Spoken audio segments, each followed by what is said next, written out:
Seventh Planet Broadcasting. This is Gerald Clark on June 25th, 2016, episode number 4. I'd like to do a little intro to a dialogue that took place between myself and Rex Bear at the Leak Project, discussing some pretty heavy topics related to what's going on in the world today. Some of the topics that we discuss in this brief dialogue include responses to an extinction level event, possibly like the imminent approach of Nibiru, whether to focus on ascension or become an extreme prepper, having a game plan if there even is one, whether that's even worth time spending your money and resources on right now, or whether to be brave and live your life with no fear. As in the days of Atrahasis, we discussed that an oath was sworn not to tell the humans of an impending disaster. And in Enki's anonymous message, he tells us that the same oath was taken again with the approach of Nibiru. So, as in the days of Noah, here we are again. And this time we have a lot more advance notice given the internet and people like you and I, Rex, that are discussing these things. I briefly mention some of the symbolism in the tunnel ceremony, alluding to the fact that Lucifer's arrival, Lucifer is a scope put up by the Catholic Church, and in a recent broadcast I did where Marduk renamed Nibiru after himself, we put one and two together and come up with three and realized three different sources are pointing to Marduk being the character Lucifer at the head of the European New World Order. And it doesn't exclude what Enel's up to, but we'll talk about that. Rex asked a question about planet ordering and had a little confusion about the labeling that I used. And if you go back to Zecharia Sitchin's book of 1976, he mentions the 12th planet, calling that Nibiru. Well, if you look at what I did in my numbering, I also honored that, kept Nibiru as the 12th planet, since they essentially considered themselves the last planet into a planetary system that already had 11. And they counted our sun and our moon as part of that, so that's why. So we had 9 planets we were discussing up to Pluto, and then the sun and the moon is our 11th, of the 12th one would be Nibiru. Of course, according to Mike Brown at Caltech, it's the 9th planet, and it's out in some other galaxy somewhere that we'll never see. One other thing that Nibiru referred to was a planet of crossing, meaning it crossed through the inner solar system at a particular place. And most of us in this space believe that's between Mars and Jupiter. I discussed Carlos Ferrada's work in a previous show, and he called the binary twin for our sun Herculobus and had it sitting at about 32 billion miles away. Whereas in Harrington and Neugebauer seem to be pointing toward more like a 50 billion mile away location. That doesn't mean to say that Nibiru isn't passing in between these two binary suns in a long elliptical orbit, which it is. So distinguishing between the binary sun name and Nibiru is important because Nibiru is the planet of crossing, which means it comes between Mars and Jupiter. We discussed how a body flying between two large suns, one binary active sun like ours, and then possibly a red dwarf or the binary twin to our sun, how on a long axis they set up like a teeter-totter, a point that's not exactly right in between them. It'll be the point, a balance point will be closer to the larger sun. And the bodies that fly in between these two suns are affected in their trajectory by this focal point. It's something interesting to consider whether Nibiru actually goes around at Aphelion, the farthest point away, whether it actually goes around its binary star or comes someplace in the foci, in the conjunction point of the gravitational pull between our sun and Nibiru's and its binary twin. I discussed one of the best videos that was proof for me that there are objects just outside of our ability to detect them at all times, sometimes with filters and being in the right place. It looks like many people on the Earth are seeing a second sun, which would be the illuminated planet from our sun reflecting on it, probably not generating its own light like that, but it would appear as a second sun. And I discussed this string of pearls viewing in Alaska that was quite impressive to me. And I think I included that in my Nibiru update report that I did as the first episode of Seventh Planet Broadcasting. The tunnel ritual, to me, that just happened in Switzerland, really kind of has a lot of symbolic meanings, and I know a lot of people jumped on it and started tearing it apart. But probably the biggest takeaway one to me would be that would be a wonderful way to announce Lucifer, Marduk, Nibiru's arrival, connected with their plans to occupy underground facilities accessible via a tunnel. And so I think it was a signal to the elite that it's here and it's time to head to the bunkers. And it may not be immediately. It may be a 3-week, 5-week notice. Who knows? But they're going to do it in trickles so as not to set off alarms so that everybody knows what's going on. Good luck in those tunnels when the 9.0 earthquakes come and bury you alive. And the ones that you don't die, you're going to be enslaved for the next galactic cycle of 25,920 years. Consider your choice in supporting this New World Order system, because that's what it means. Rex asked the question, well, also affiliated with Switzerland, or all the gold and the private bank accounts and all the things that have gone on with the special privileges of those who have that kind of excessive wealth to store it someplace. And the importance of gold in this whole game that's gone on from the inception of our discussion in the Abzu with the Anunnaki mining gold and creating us as their primitive workers, all the way up to the point where it looks like there's a mass conglomeration or accumulation of gold being taken from various countries, and you have to wonder what the destination for this is. And we discuss why gold is important. Yes, it was important for potentially seeding an atmosphere to shield radiation, but they also were clearly using it to produce a monoatomic element, an orbitally rearranged monoatomic element, such that when consumed, it created a superconductor in the human or the avatar nervous system, which would heighten mental processes, activate the pineal gland, probably produce dimethyltryptamine from that gland, which when it's not working never produces that. And probably had some effect on their telomere decay, which on an alien planet may have been something that came up that they did not anticipate. So that's one of the main reasons why gold is important to them. It helps them maintain immortality on this planet. We talked about some of the ceremonies that also went on in history, like with the Rosicrucian ceremony. I think it's called the Hieros Gatnos, where clearly they were consuming something and partaking in sexual ritual to heighten their energy or access to some dimensional portal. Who knows? But I think this is coincident with what happened in the movie Eyes Wide Shut, and we talked about that with Tom Cruise. Kind of an occult classic for those who understand what that was about. And because of that, I told him, I said, I watched it, didn't understand what it was about, and I wasn't really open to the idea of watching that kind of stuff on TV anyway. Maybe call me old-fashioned, but I don't ascribe to watching or viewing pornography. And I told him that, and I said, and I told my kids this, I said, real men don't do porn. Virtual relationships to me are a fraud, and they lead to destruction. So I took a stance on it, and I've always maintained that since I made that decision. That doesn't mean I've always been there, but you got to experience the bad before you know what the good path is oftentimes. And the other thing I said about that, just not to dwell on it, but good relationships between people are the key to avoiding sexual perversion. And some people may not believe there's any limits to our natural inborn sexual energies, and that could be spread anywhere they want. I don't see it that way, especially from the Twin Flame show that I did on Universal Soul Love, where I discussed the scientific basis for the twin flame phenomenon. Okay, so I'll leave it at that, but I encourage you guys to watch that show. Another thing that comes to my mind, and Rex brought this up, is the fall of Rome, in that societal decay happened from the inside out. And you have to wonder if all the cultures that are mimicking what the United States is doing aren't stepping into the same pathway that the fall of Rome demonstrated.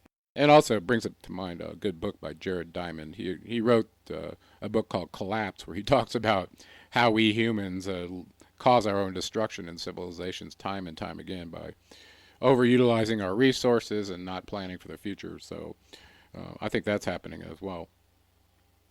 Let's see. One thing came up about Marduk that was interesting.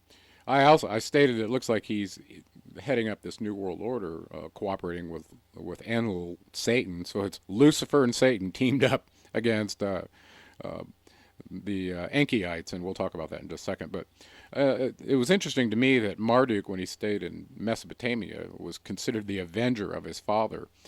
You know, he was fighting Enlil, probably understanding what kind of critter he was, and many other people probably didn't. Of course, it's the classic tale of when the hero takes on the villain, he has to become the villain to operate at the same level to overcome him. So, is that the case with Enlil, or with Marduk? Because Enlil clearly demonized him as the beast, assigning him as 666 as far as I'm concerned.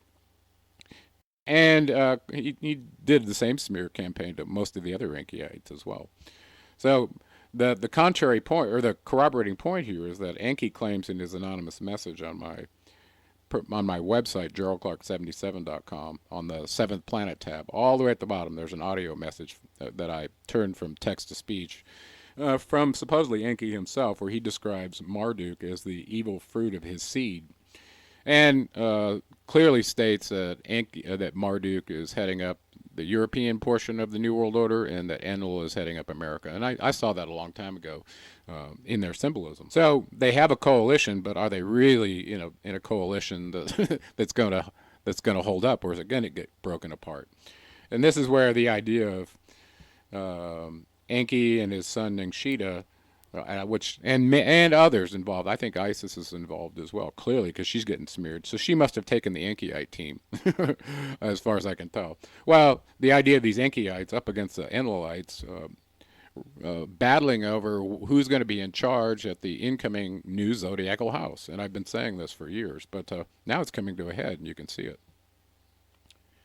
So this is the classic duality of light and dark that they get to play out on the stage of life for us, because you could call it angels and demons, however you want to view it, but it's being shown to us in such a dramatic way that we're supposed to walk away and probably never choose to engage in any warring action again, because it's going to be so bad this time.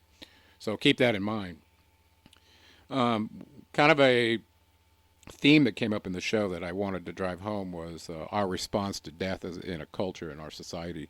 And Rex recently faced the death of a family member. It's usually a private issue that you don't want to talk about on radio. But because of the affiliation of that event with the response to an extinction level event like Nibiru that came up in the same conversation, I decided to leave it in there with his permission. And our discussion of it, our responses to facing death. And I mentioned one of the passages from the Bible where Jesus stated, let the dead bury the dead, but come and follow me and I'll lead you to the light, right? So I don't think he's saying don't go to funerals, but he is making a statement about our understanding of the distinction between energy and matter. And I hope people hear me making the connections to the teachings of Jesus and those of Ningshita. They're almost indistinguishable. And in my opinion, and my research points to the fact that Ningshita, Thoth, Hermes, Mercury, Buddha, Confucius, these were all avatar instances of the same being. And Edgar Cayce believed that as well, and put a table up on his ARE website with it on there. And I really love that because it coincides with my research. The guy was profound. Anyway, so I'm going to shut up now and let the dialogue happen, and we'll catch you on the next episode. Gerald Clark here and out. I've been prepared, and I still am. I'm more callous now. But what you said and what I've heard, I'm definitely ready as much as I can be, I feel. And I appreciate you telling me that, dude, because I need to go through these things again now and kind of refresh and have a better game plan, because fuck, dude, you're right. I don't know if there is a good game plan other than being brave right up to the last minute, and whatever that is, It's such a difficult circumstance we've been put in by people not telling us the truth. It's just dastardly, and the fact that it happened once before in Atrahasis' day, and it's happened again. It's just like, wow, is this part of the being in the know, not being in the know game, or? Oh yeah, I'm just shaking my head. I know. Well, in Enki's anonymous message, he said they've sworn an oath not to tell the humans that Nibiru's coming again, just like in the days of Atrahasis. So, well, that seems to have happened. They're not telling anybody, but they're responding in such a way. I mean, this tunnel ceremony is so indicative to me of what's going on. And I think that last show, I don't know, you probably didn't get a chance to watch it because you were multitasking between doing an interview and watching a show at the same time, if I had to guess. Which show? The one on Marduk? the last one I did. I'm at the 7-minute mark on it. I've still got it on my screen while I'm talking to you. Oh, yeah. Yeah, I'm watching the whole thing, but I wanted to talk to you about I've got it paused at the part where it says Pluto number 1 and Nibiru number 12, and that's why I was kind of like, whoa, that's why I stopped to. Yeah, although they started out from the outside in, and Nibiru was the last one in, that's why he called it the 12th planet. So I get you. I'm following you. Yeah. Okay. I was trying to figure it out. Yeah, had it been the first one in, then it would be number 1. But yeah, a lot of people get hung up on that number system. It could be the 10th planet. Mike Brown thinks it's the 9th planet, and it's out, in La La Land. But, okay, here's my question. I forgot to ask you this, and this was another thing that I think is crazy to think about. If Nibiru does it get closer to the sun than Earth? No. From what we understand, it crosses between Mars and Jupiter. Okay. So you go Mercury, Venus, Earth, Mars. Then outside of Mars is where it would actually cross. It doesn't come that close. But because it's so damn huge, it has a massive impact on the planets coming around. It makes them deviate their course a little bit, probably tilt on their orbital axis. Is there other stuff coming with it, like other moons and or is that all just psyop? Well, it's like I think it's been described as having a complex of approximately 6 to 7 total planets. Some are small, and Nibiru itself, I think, has 4 to 6 moons by itself. So and then is it a planet or a sun?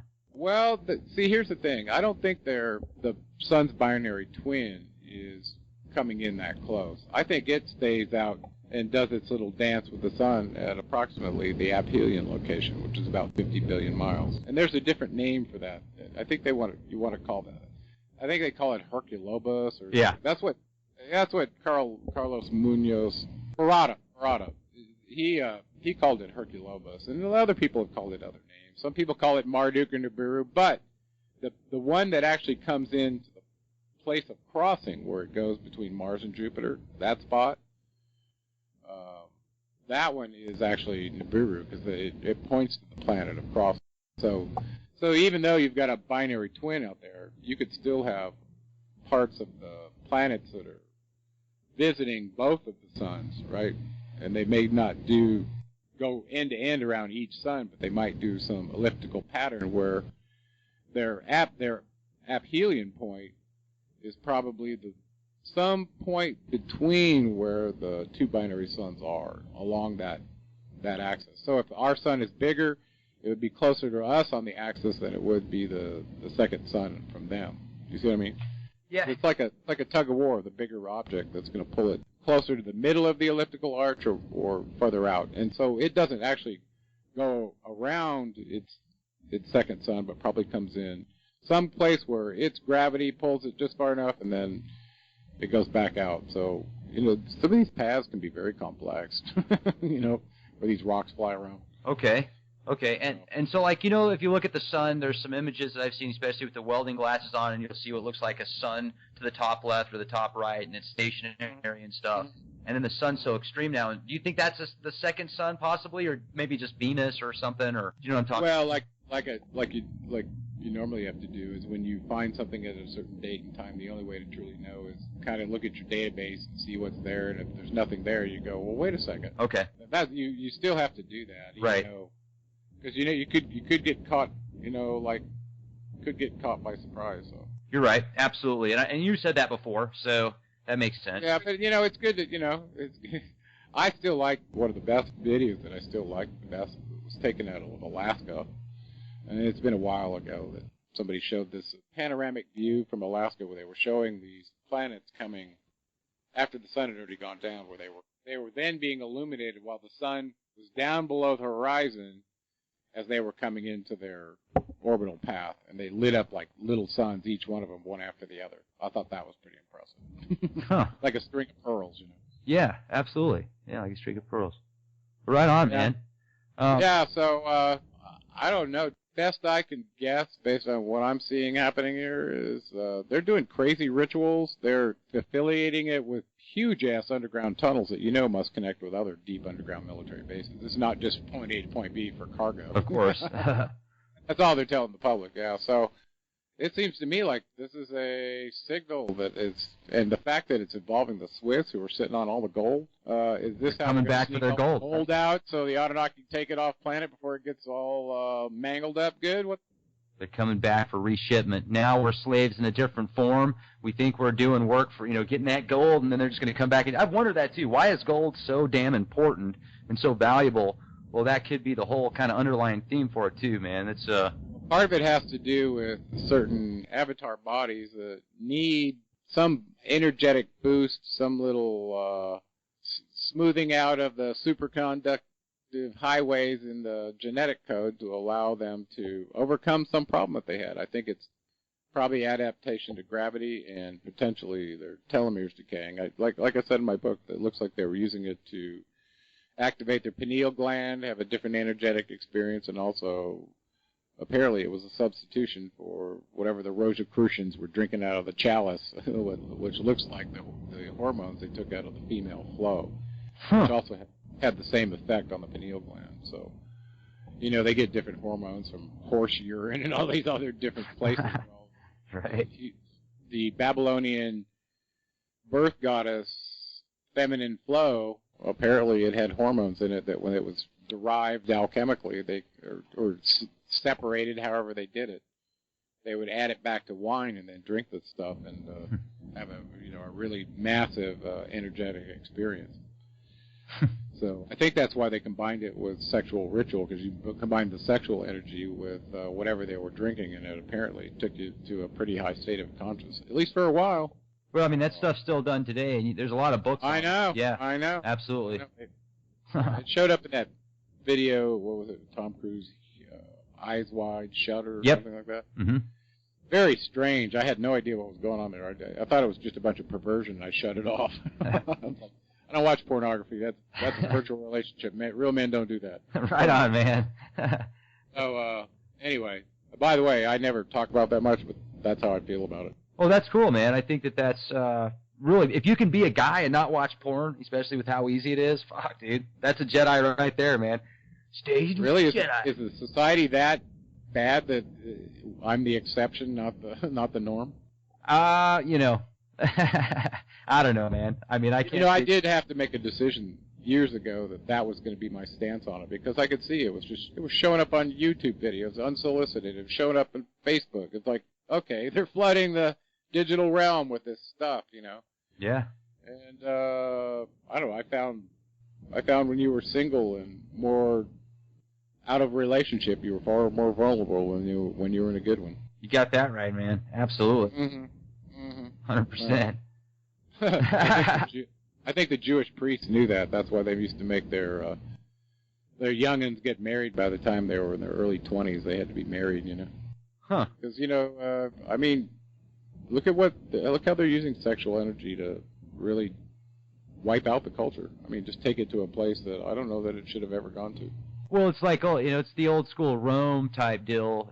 It's just really anything goes to an extent sometimes, and it is what it is. And I think it's kind of that Babylonian style thing, and they push it and promote it and use it for their agenda. I would totally agree with that. Yeah. Yeah. Speaking of that, well, when you get through this show, you'll realize that I think I finally put a stake in the ground. I've got enough evidence to prove that I believe this Lucifer character that the Catholic Church and the Illuminati and the Lucifer Scope, what they're all telling us is that Marduk equals Nibiru. He did that himself, named it himself, renamed it the Babylonian Epic of Creation. Well, once you get through this show, I think you'll probably agree that he's a likely candidate to be the one running this European New World Order. Is Enki And going I'm to not come so back, sure or what? Do you think What's that? You think Enki's going to help us out, or? Well, see, this is the thing. Originally, when I first learned about Marduk, he was called Marduk the Avenger. He was actually supposedly up in Mesopotamia because he knew what kind of critter Enlil was, and he was going to destroy this being on behalf of his father, and basically get him off the earth. And now you can see why. I mean, so, and actually, originally, when the early writings, Marduk was called he of the pure mound by his father. So something went really bad. Well, what if they're playing good cop, bad cop, and Marduk got into alliance with Enlil? I'm kind of thinking out of the box here just for a minute. Sure, absolutely. And he's pretending to be in alliance with Enlil so that he takes him to this edge of this new world order, but at the same time, he's gotten so close to his enemy, he knows what all the plans are, and the entire time he was planning on routing him, just like he did before. He's a sneaky dude, and powerful too, so I don't know, between those two, I don't know what, well, it looked like Enlil won with his Olympian war against the Titans, and then Marduk was out of the picture for a long time, right? Well, he's back. Yeah, but Enki isn't Marduk, though. No, Marduk is Enki's firstborn son. Okay, but do you think Enki's going to help? I mean, Oh, well, actually, if you listen to Enki's anonymous message, it's on my 7th Planet tab on my website. It's all the way at the bottom. There's an audio file there, about 10 minutes long. He mentions that Marduk has become the rotten seed of my fruit. He's raised an army. He's doing this here and that there. He's colluded with Enlil, who's controlling America, and he's controlling Europe, and these are their plans, and here's what you should look for. It's all in the message. It sounded like really crazy. This was a while ago when that message came out, over 2 years ago. Now you look at it, and exactly everything in there has happened. It's all true. Okay. So I'm like, wow.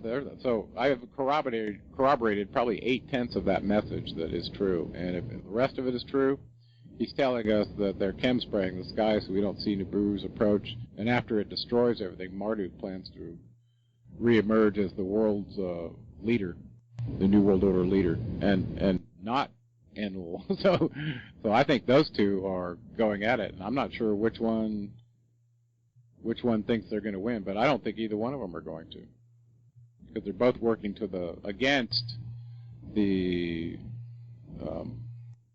ruler that I believe is in line to do that, and that's Ninshita, who was Thoth, whose mission was to do exactly what's supposed to happen right now. Nice. So I think they're poised to bat. So I think Enki and Thoth are up against Enlil and Marduk in the highest level of things, and their kids are involved too. Yeah. Thoth I've always had nothing but respect for Thoth, man. That's Well, you know what? You look to the extent to which he was being demonized, so you know that he must be the arch nemesis of whatever this dark force is. Between he and his father, I think they've got it. I think they'll win. Huh. But for some reason, they have to let it play out to let all the followers of the last zodiacal house get their culling. Really, you think about it like it's a vote. Okay, at the end of a change of rulership, everybody that belongs to this king that's loyal to them, they go with him, right? And all the rest of them, they're either killed or they're part of the new kingdom, right? Right. No difference. So I think the ones that have chosen not to go along with this new world order stuff that Enlil and Marduk are pulling, they're going to have the protection of the light forces by Enki and Ninshita. And I think you and I are experiencing that, or we wouldn't still be here right now, I don't think. I agree, man. Especially after what we're saying. Yeah. Right on. Well, brother, it's good talking to you, man. I got to go do some yard work at the in-laws, and man, it's crazy losing my father-in-law, but fuck, he was such a stud, man. Oh. Yeah. Well, it is what it is. You're going to start seeing more of that as you get a little bit older, as the people start dropping off around you, and then seeing how you want to respond to it. Because, we've been trained as a culture to respond to death with mourning and dressing in black and, viewing a dead body as if it's somehow important, Right. when we both know the essence of it is already gone. So, it's like Jesus said, let the dead bury the dead, but come follow me and I'll take you to life, right? Right on, man. So Yeah. I think about that when funerals come up, but you still got to be respectful of her family and the people that are still living, going through the process of understanding death, right? Yeah, I need to be better at that. I got to tell you, I'm the biggest wimp when it comes to shit like that, man. So I'll take. Well, you're still younger, and the more experience you get with it, hopefully you'll come to the place where you're absolutely fearless of death. I hope. And then you're going to be truly free. I think you're almost there anyway. So. Right on, man. But it still impacts you, especially when they're close to you. Yeah. The emotions are real, and I was haunted by my brother's funeral for years. Oh, it was more. Imagine. Jeez. Yeah, that's hard. Could have just kept the memories that I had from him versus going and doing what they do in the hillbilly part of the country. Yeah. Okay. And the hillbilly, I don't know what that is. Oh, open casket viewing right before they're buried. Right. Yeah. Well, with somebody been in a freaking head-on collision, that's not something you want to see. No, not at all. Right. So. Anyway, but it was just a body. So. Stuff, man. So have a good one. Yeah, you too. Okay, well, be well, and we'll be in touch. Maybe we'll do a show pretty quick here, okay? Right on, man. That'd be great. Okay. Cheers. Right, bye. Bye-bye.